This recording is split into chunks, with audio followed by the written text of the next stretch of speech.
Ada seorang anak nanya sama Habib Umar, Habib, saya punya orang tua, sudah stroke, sudah nggak bisa ngapa-ngapain, tapi masih sadar. Kalau harus sholat 5 waktu, Habib, maka repot, Habib. Saya mesti cebokin, saya mesti bersihin, saya mesti gantiin pakaiannya. Repot, Habib. Apakah kewajiban sholat digugurkan untuk dia? Pertanyaannya kurang lebih begitu. Kata Umar. Kata Umar, ya sama yang tadi saya katakan, kewajiban sholat nggak gugur selama masih ada akal. Selama masih ada akal, kewajiban sholat nggak gugur. Kecuali udah nggak sadar, udah koma. Orang koma itu nggak wajib sholat tuh. Hati dia bangun sadar nggak wajib kobok. Karena ketika koma itu dia nggak wajib sholat emang. Khitab kewajiban sholat ini nggak kena. Jelas atau tidak? Tapi selama masih ada akal, kata beliau wajib sholat.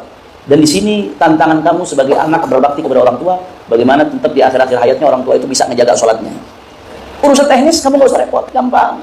Bagaimana caranya? Saya pernah jelasin kalau nggak salah di sini. Apa di majelis lain? Saya lupa. Kebanyakan majelis ini. Apa lupa ngejelasin di mana gitu. Teknisnya gampang. Nih perhatiin baik-baik ini. Buat yang punya orang tua stroke atau punya orang tua sakit gampang. Bagaimana caranya supaya nggak ribet? Orang yang sakit itu boleh jamak sholatnya. Ini poin pertama. Jamak lil marad. Orang yang sakit sholatnya boleh digabung, dijamak. Zuhur sama asar, maghrib sama isya. Boleh dijamak, tapi nggak dikosor ya. Bukan dibikin 2 rakaat, tetap 4 rakaat, tapi waktunya digabung. Nah maka caranya supaya nggak ribet berkali-kali, sholat zuhurnya dijamak takhir, diundurin ke waktu asar. Sholatnya agak di ujung waktu, agak di ujung, taruhlah. Ya sholatnya setengah 6. Kalau emang maghribnya jam 6, sholatnya setengah 6 bikin. Jadi begitu jam 5 tuh, mulai cebokin, mandiin, gantiin pakaian, habis itu wuduin. Habis wuduin setengah 6 ajak sholat zuhur 4 rakaat, habis itu sholat asar 4 rakaat. Jelas atau tidak? Nggak lama kemudian masuk waktu maghrib. Pokoknya dipasin lah, jangan sampai juga asarnya masuk waktu maghrib. Nggak lama kemudian masuk waktu maghrib. Begitu masuk waktu maghrib, langsung jamak takdim, maghrib sama isya. Maghribnya sama isya jamak takdim. Langsung isyanya dimajukan ke waktu maghrib. Jadi kan masih ada wudu tuh, pakaiannya masih suci tuh, masih bersih, pakaiannya masih rapi, dimajuin jamak takdim dari maghrib ke isya. Jelas apa kagak? Simpel nggak? Simpel. Daripada 4 kali. Subuhnya bagaimana, Beb? Ya subuhnya perjuangan sedikit. Nanti buat orang tua. Waktu ente kecil orang tua ente nggak pernah ngeluh, jam 2 malam bangun nyebokin gantiin pampers. Terus sekarang ente ngeluh begitu doang di akhir hayat. Orang tua 1 bisa ngurusin anak 10. Anak 10 masa nggak bisa ngurusin orang tua 1? Kef.